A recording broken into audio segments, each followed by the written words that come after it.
एक बड़े से घने जंगल में एक भालू अपने परिवार के साथ रहता था। उस जंगल में और भी कई जानवर रहते थे। हाथी, शेर, बंदर, हिरन और तोता। जंगल के सभी जानवर आपस में मिलजुल कर रहते थे।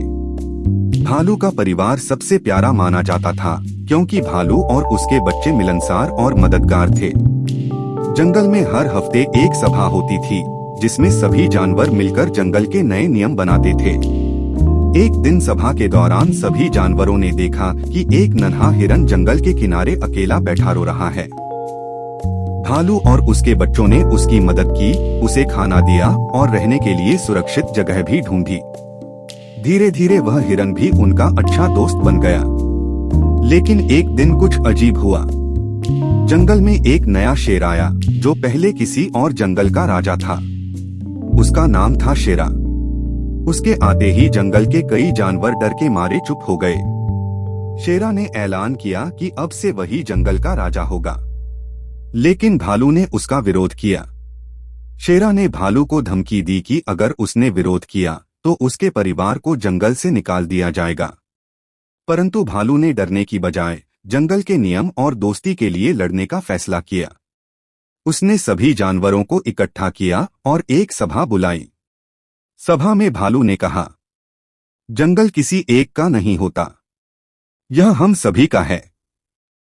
अगर हम एकजुट हो जाएं, तो कोई भी हमें हरा नहीं सकता। भालू की बातें सुनकर सभी जानवर तैयार हो गए शेरा का सामना करने के लिए। लेकिन उसी रात जंगल में एक नया मोड़ आया। जंगल के बीचों बीच एक पुरानी गुफा थी, जिसे सभी भूल चुके थे। भालू के छोटे बेटे को उस गुफा के पास कुछ अजीब सी आवाजें सुनाई दी।